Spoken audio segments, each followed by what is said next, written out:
Okay, hi Lev, how are you? I'm well, I'm happy to be here. Okay, so for those who do not know, I have a very special guest with me here, Mr. Lev Aran. Aran? Aran.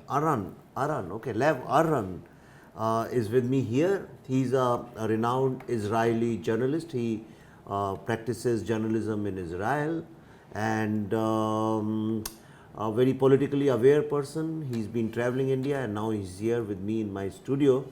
So where are you coming from? Where did you travel to Bombay? In this time or This time?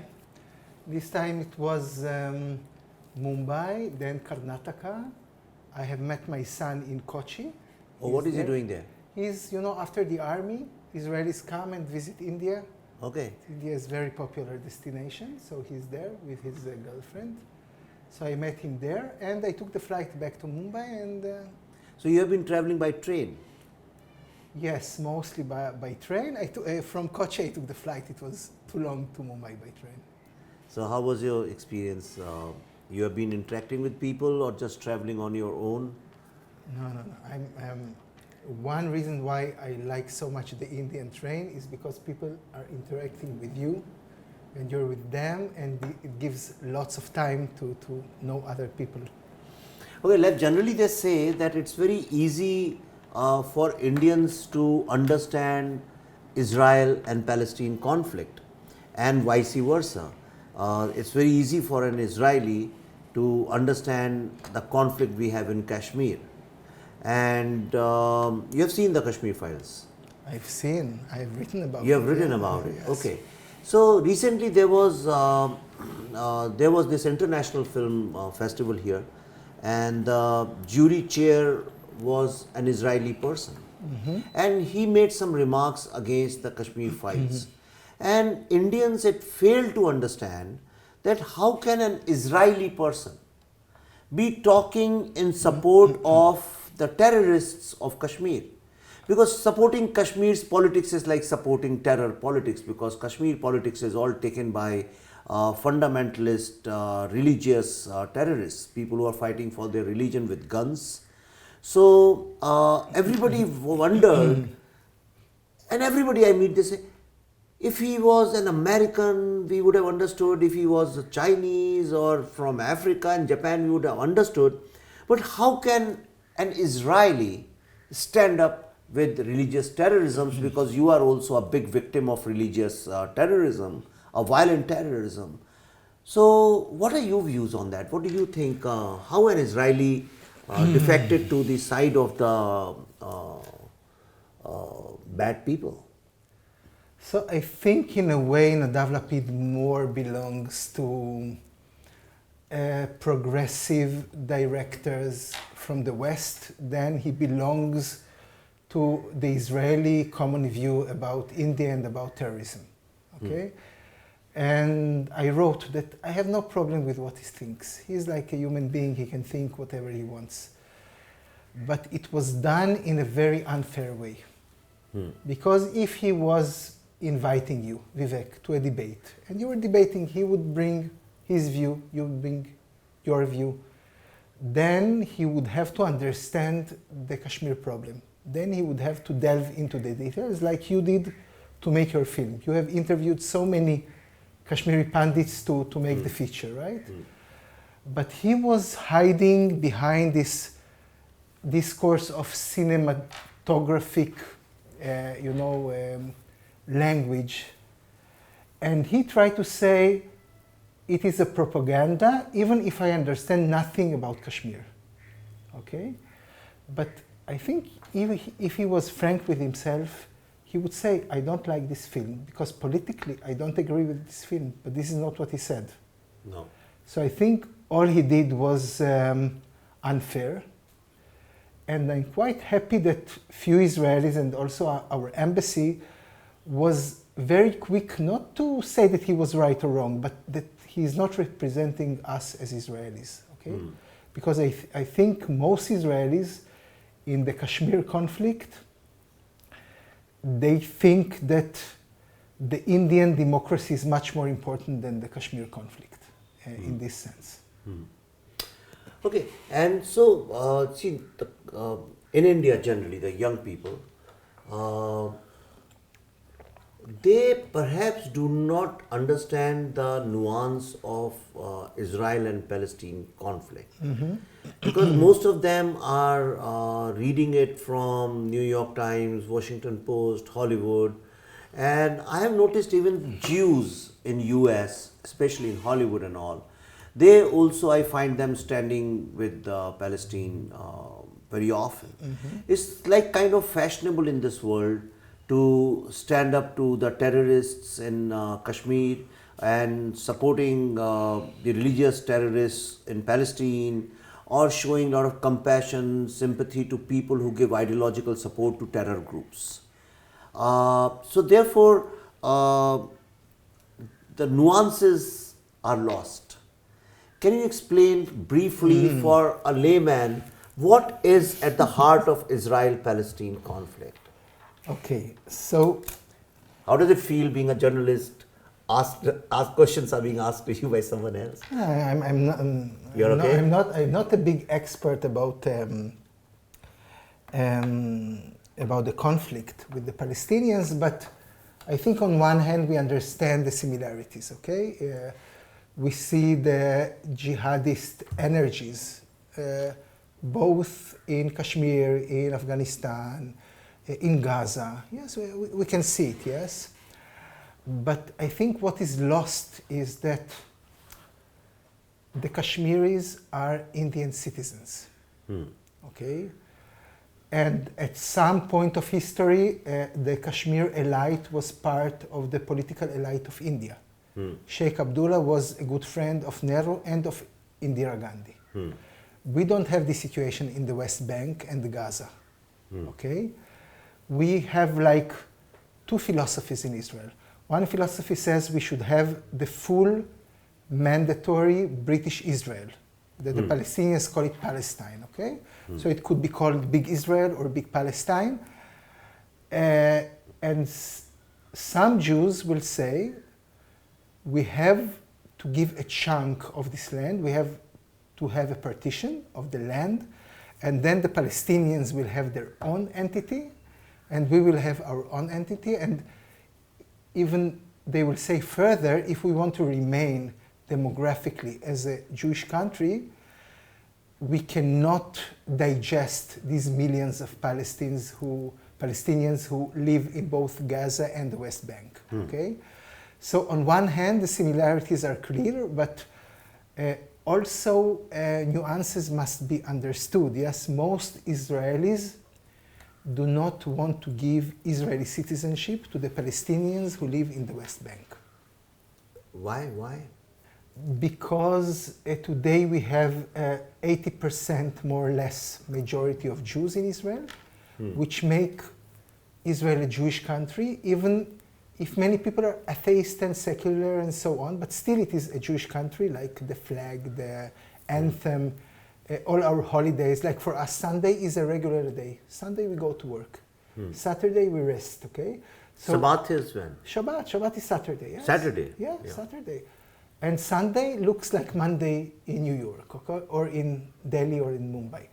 So it feels like if we try to digest like 30 or 40 lakh more Palestinians with Israeli citizenship into Israel, then we will have a big dilemma.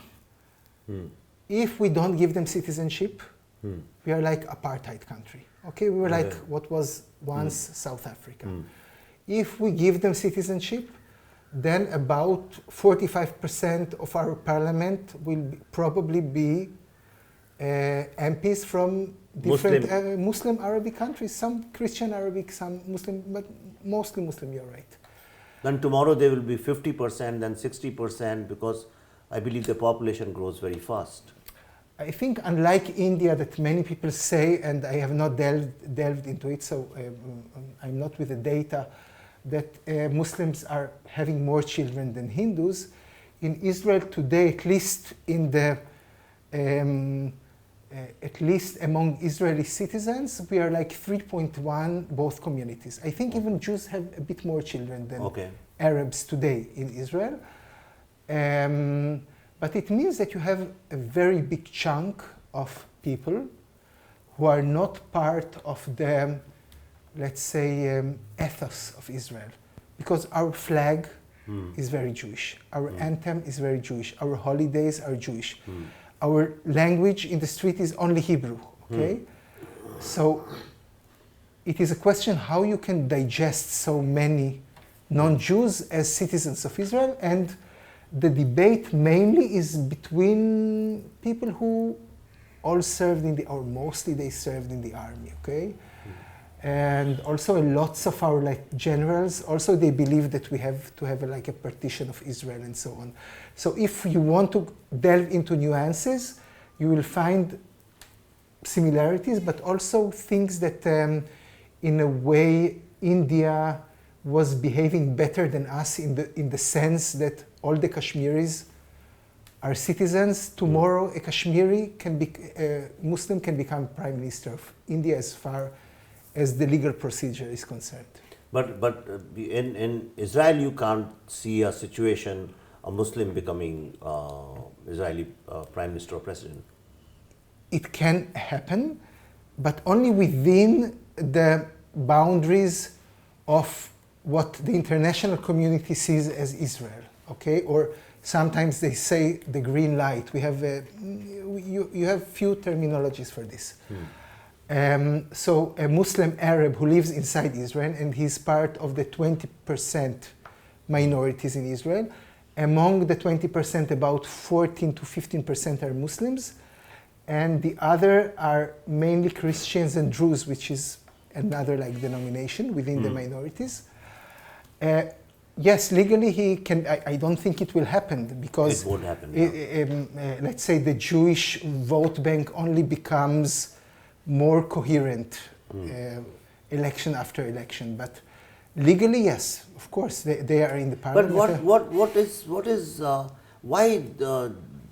why Judaism is always conflicting with Christianity and Islam, where the fundamental belief and faith is the same in all three religions, that there is only one God and there is one book, and Jews don't have a prophet, but these two have prophet. But why? I mean, Judaism is the original and these are like, they came later. Why are they still fighting with the original or the oldest faith? First of all, the most bitter fights are between brothers.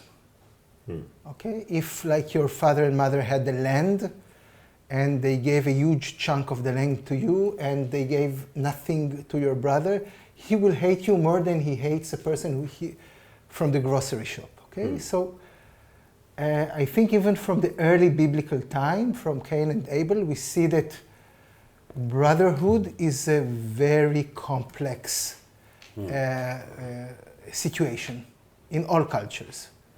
So it is no surprise that because we all claim to be part of the same heritage, there is a big question inside this heritage: who is like the driver and leads the way, and who sits in the back seat, which cannot happen with Hinduism or Buddhism or Jainism and so on.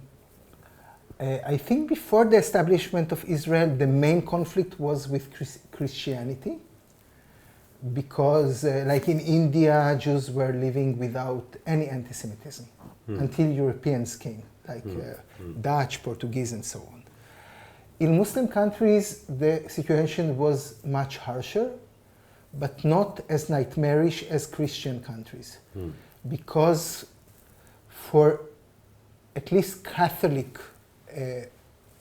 Christians, it was unclear why Jews are needed anyway. Okay, like Jesus came, he's God or Son of God, he died for us all, and how come his own people do not see him as God or even as a Messiah or even as a prophet if we downgrade this, okay? So I think there was something inside Christianity that could not even digest an egalitarian society of Jews and Christians together. And for many Christians, especially, let's say, Catholic Christians, when Israel was established, it was a shock. It was like a biblical event at the middle of the 20th century. Okay? They were shocked, and after Holocaust, of course, the situation is much better, also with Catholic Church. We have few churches and denominations of Protestant Christians who adore Israel, but it is not something that we can solve with Islam and also with Christianity. So this is going to be an ongoing process. I mean, I think from the theological point of view, with Islam, it is even easier. dealing with them. Yes, because But then Jews are fighting with Islam. yes, because Overtly. I mean, the main fight is with Islam, not with Yes, Christianity. They have yes. settled with Christianity. yes, yes. But Islam is after that. Yes. Because And once Israel was established, the conflict has changed. It became more territorial. So it was a question if we agree that the conflict between Palestinians and Jews is also a religious conflict, not only a secular conflict only about, let's say, boundary, and also two like secular national ideas. Okay, if we agree that inside Zionism there is the Jewish sentiment, inside the Palestinian ethos, Islam is inside. If we agree about this, so we are fighting to whom belongs the Holy Land. Okay? And since Christianity, in a way, has given up the Holy Land, Israel, so now it is more about a conflict between Islam and Judaism. But if we delve only into theological thinking, Islam and Judaism are less far away from each other than Christianity. Because in Islam, Muhammad, he is a prophet, he's not God. And in a way, to accept that he was a prophet for Muslims, it is not that hard for a Jew to digest, okay? Yeah, so now you have been traveling in India. You must have realized by now that India also has inherent Hindu-Muslim conflict. Okay, though people have a lot of complaints against Christians, I mean, people have complaints about everything in this world, you know that. They have complaints about their own clothes, about the weather. People are cribbing. Basically, we are not satisfied people as human beings. But socially and religiously, there is a conflict between Hindus and Muslims, which has become more intensified as times are becoming more social media, divided times that we are living in. But you traveled everywhere. Was it apparent to you that there's a conflict, or it's only because intellectually you know about it, or you actually saw, you traveled a lot in India, did you feel that people are conflicting all the times, or just intellectually and politically we are conflicting? No, I think one of the reasons that I have decided to know more about India is because first time that I came to India, 91, then 92, I was in the same coaches that went from Gujarat to Ayodhya, even before the demolition, okay? And I saw even the energies of Hindutva when I went to Kumbakonam, to the Mahamaham in Tamil Nadu, in the first tenure of Jayalalalitha. So, yes, I could see that North India is very divided. UP, Bihar, all the... There was a feeling that Tamil Nadu, Karnataka, Malayali places, you don't always know who is a Muslim and who is a Hindu. It is like more interaction is there. And also Karnataka, okay? Also AP, that was then a united AP, yes. Also, AP, you could hear that the Muslims speak Urdu, while the Hindus would prefer to speak Telugu, but also tension was not that big. But I could see little by little coastal Karnataka, for instance. It was not like this 32 years ago. Okay? It was much more I don't know, more solidarity you could see there. If you looked at today, the Hindus look more Hindus in coastal Karnataka. The Muslims look more Muslims, at least in the sense of how Muslims look in the Arab world, in Saudi or in Emirates. So 30 years ago, it wasn't like that. It was much less. Yeah, it was much I less. agree. I have grown up here. I also think that people are now wearing their identity on their sleeves, you know. Exactly. And everybody, even Buddhists, you know. I have grown up in a place which is very close to Buddha's educational center where Buddha lived, Sanchi, you know, and his Sanchi in MP. Yeah, in MP, yeah. It's a World Heritage Site, and they there. say his ashes are there. So, and I have been influenced by Buddha. I have read Buddhism. I know a lot about Buddhism philosophically. But now you'll find Buddhists also carrying their identity. Everybody I see is, you know, like they like to express their identity very strongly. Like women also are expressing. They're very strong about their identity. LGBTQ community. So. Okay, so we say we moved from agricultural society to industrial society to service oriented and now knowledge society and then finally artificial intelligence. But politically also we have been evolving, you know. Yes. The world has been conflicting and fighting for resources.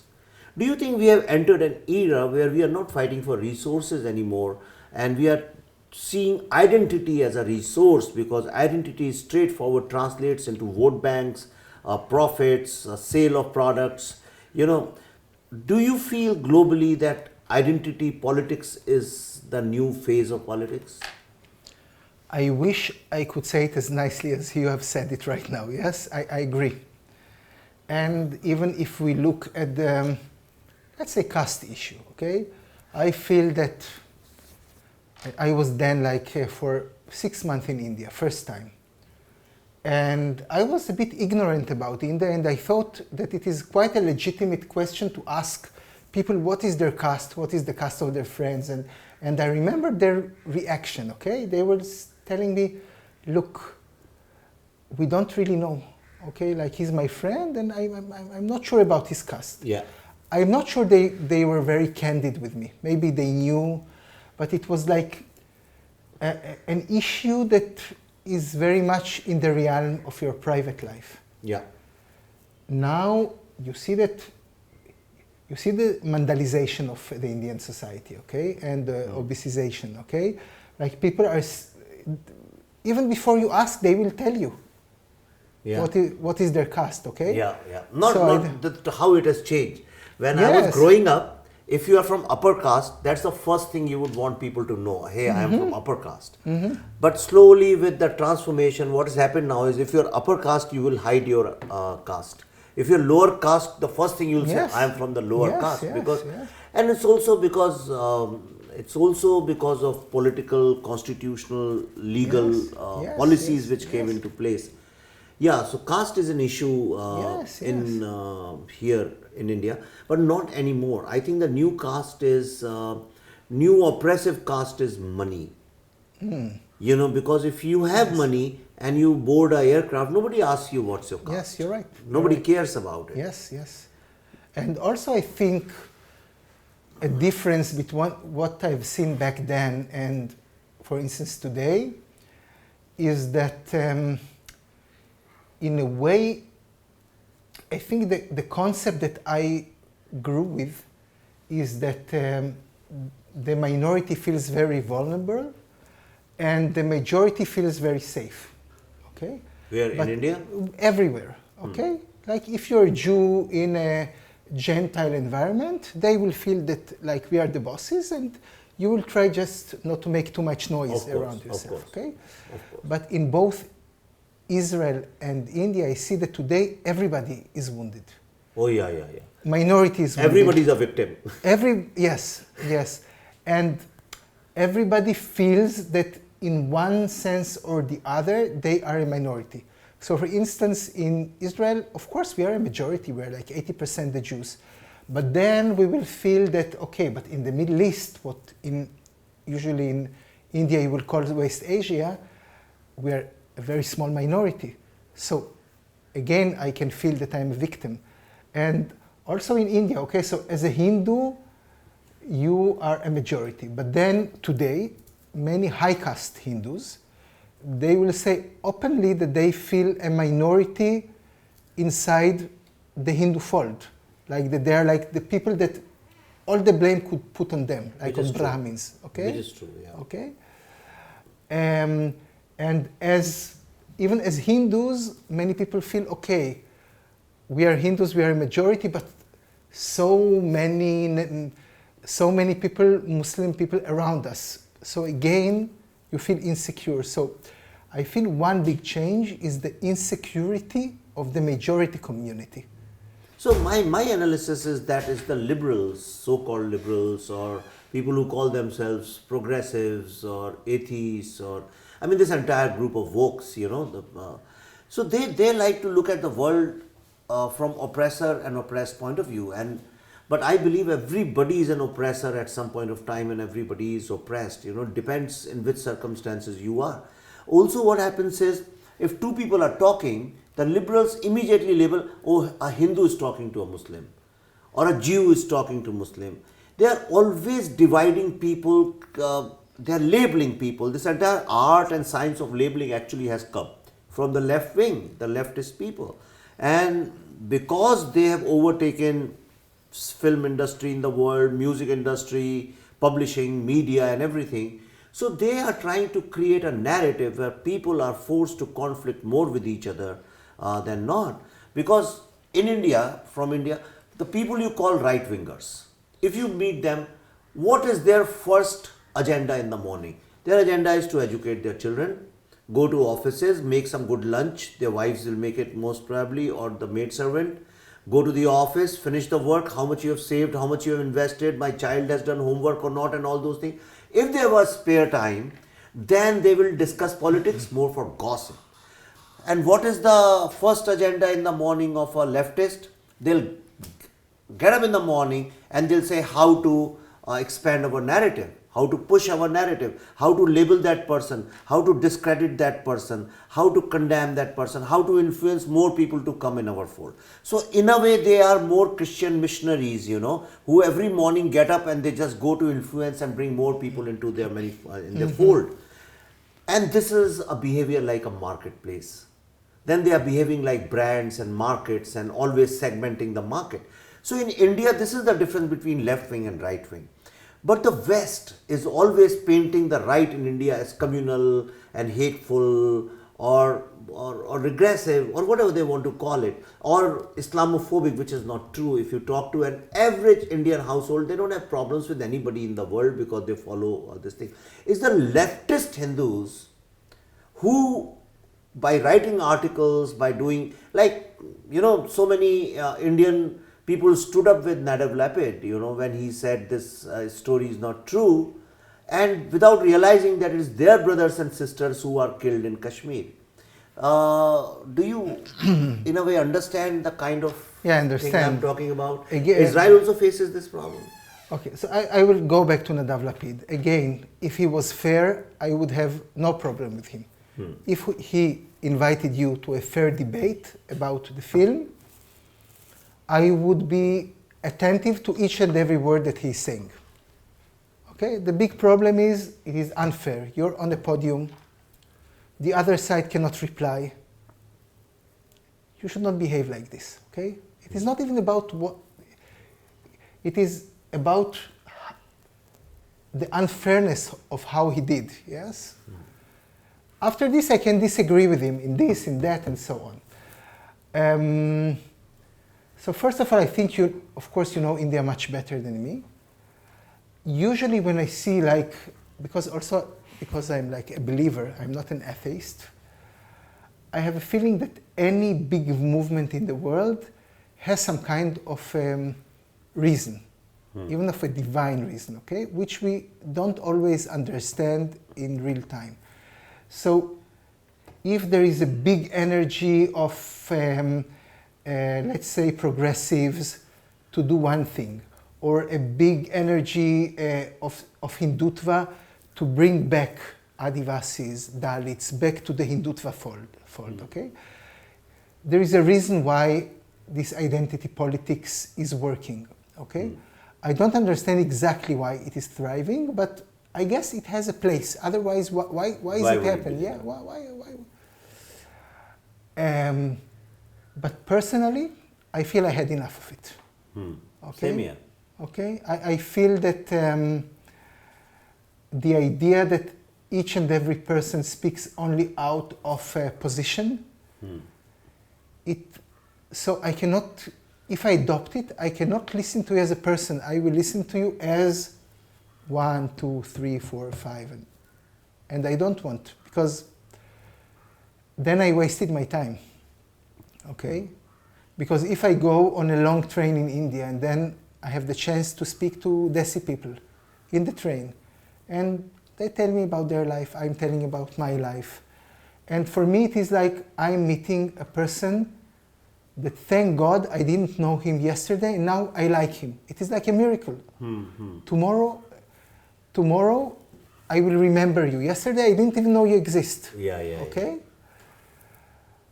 So I hope that one day we will go back of a conversation between people, not between identities, okay? And I believe I believe this energy, it's like a fire, I guess. This energy has some wood inside, but at the end the wood is finishing, okay? And then it is again people to people. No, brilliantly said. You want conversations to take place between people, not identities between people. Yeah. And that is the biggest problem. But the unfortunately, social media thrives on dividing people on identity. Basically, this is what it's doing, and we are falling prey to it. Yes. And so, okay, so great talking to me and for being here. And I hope you review my next film also, write about it. We are happy, but I can also ask you a question now. Yeah, sure. Okay. So I would like to ask about maybe the little gap between your understanding of Buddhist philosophy and the Buddhist philosophy where you ignorant or you understand the truth, but not bad. It is not like bad against good, but ignorance and truth. True. And the Kashmir files that you can see like bad guys and good guys, even to the extreme, okay, in the film itself. So even if in your personal life, how do you bridge the gap between Buddhist ideas that you like very much and making films in which you have to show conflicts and good guys and bad guys? Understood? Oh yeah, that's a dichotomy, the most of the people face. First of all, almost all Buddhist ideas have come from Hindu philosophy. Okay. And the biggest mistake people make is when you say Hindu, people think it's a religious identity, but actually it is not. It's a very philosophical identity. Okay. You have to be a very crazy person to ask what is life beyond this life, what is God, what is this cosmos. I have always been attracted to philosophy from my childhood. Okay, but I also realized that I'm a storyteller. What do? I tell stories. But that is a part of me, that's a facet of me. What was happening in Kashmir, everybody was telling, I'm not saying that Kashmir has only one story. Everywhere there are multiple stories and different stories existed in Kashmir. But everybody was telling stories of Muslim oppression. Okay? But what I saw and heard and felt was very different from that. I was seeing a totally different story. I used to go to Kashmir a lot. So when I go there, I see a totally different story.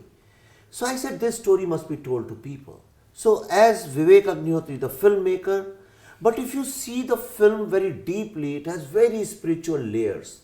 Even the music is very spiritual, the way it is being constructed, the pace and slow and all those things.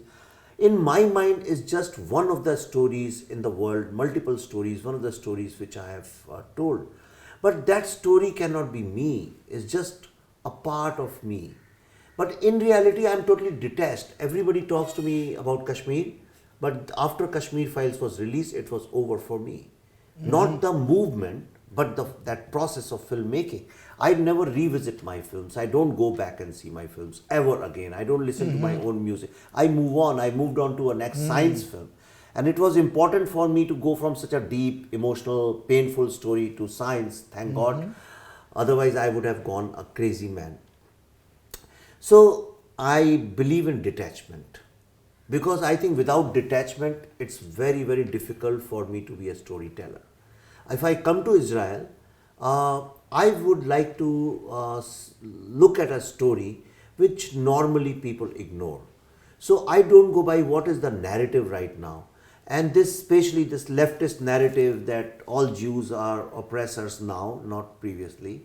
And these are people who are suffering, living in Gaza, and they are exploited and oppressed. I know it's a political narrative. Okay, because oppressed people don't really pick up guns and go for violence. You can pick up guns and violence only if you are there's somebody behind you, you're organized, or you are trained to fight like army or like in a this thing.